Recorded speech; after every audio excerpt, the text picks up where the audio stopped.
It's not the only tool. There are other tools. But we will think of scrapping reservations when India is a fair place. आरक्षण रद्द करणार तर म्हणजे आरक्षण विरोधी चेहरा हा काँग्रेसचा आज समोर आलेला आहे. काँग्रेसचा खरा चेहरा हा परदेशातल्या त्यांच्या वक्तव्याने समोर आलेला आहे. विरोधी पक्षनेत्यांकडून याच्यापेक्षा काय अपेक्षा करू शकतो, कारण प्रत्येक वेळेला विदेशात गेल्यानंतर आपल्या देशाची बदनामी करणं, देशातल्या जनतेची बदनामी करणे हा त्यांची एक भूमिका कायम राहिलेली आहे. आणि आरक्षण रद्द करणार तर म्हणजे आरक्षण विरोधी चेहरा हा काँग्रेसचा आज समोर आलेला आहे. ओटामध्ये जे असतं ते ओटामध्ये येतं आणि ते त्यांनी बोलून दाखवलं आहे की आरक्षण रद्द करण्याची भूमिका काँग्रेसची आहे म्हणून. खरं म्हणजे त्यांनी बाबासाहेबांना धोका दिला.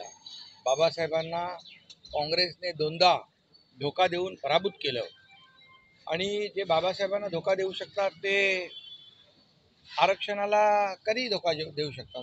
त्यामुळे बाबासाहेब नेहमी सांगायचे काँग्रेस हे जळकं घर आहे आणि म्हणूनच बाबासाहेबांना जे काही अनुभव आलेला तो त्याच्यातून ते बाबासाहेब आपलं विचार सांगत होते, मांडत होते आणि म्हणून खऱ्या अर्थाने याचा निषेध करावा तेवढा थोडा आहे. बाबासाहेबांनी आणि संविधानाने दिलेलं जे आरक्षण आहे हे आरक्षण कायम राखण्यासाठी महायुती सरकार, NDA सरकार, पूर्णपणे केंद्र सरकार, राज्य सरकार या आरक्षणाच्या पाठीशी आहे.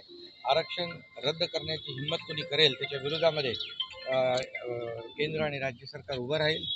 खरं म्हणजे आता ज्यांना आरक्षण मिळालं आहे त्यांना खरा चेहरा काँग्रेसचा कळला असेल की लोकसभेमध्ये याच लोकांनी फेक नरेटिव्ह पसरवून संविधान बदलणार त्याच बाबासाहेबांच्या संविधानाने दिलेलं आरक्षण रद्द करणार हे जेव्हा या लोकसभेच्या निवडणुकीनंतर बोलतायत, याचा अर्थ काँग्रेसचा आरक्षण विरोधी खरा चेहरा आज जनतेसमोर आलेला आहे. आणि म्हणून याचा निषेध मी करतो, याची निंदा करतो आणि या आरक्षणाला जे कोणी हात लावतील त्यांच्या विरोधामध्ये केंद्र आणि राज्य सरकार उभा ठाकेल. खरं म्हणजे राहुल गांधींचा आणि काँग्रेसचा खरा चेहरा हा परदेशातल्या त्यांच्या वक्तव्याने समोर आलेला आहे. राहुल गांधी स्पष्टपणे आरक्षण संपवण्याबद्दल बोललेले आहेत. एकीकडे निवडणुकीमध्ये खोटा नरेटिव्ह तयार करायचा आणि दुसरीकडे आरक्षण संपवण्याची गोष्ट या ठिकाणी करायची हे अतिशय चुकीचं आहे.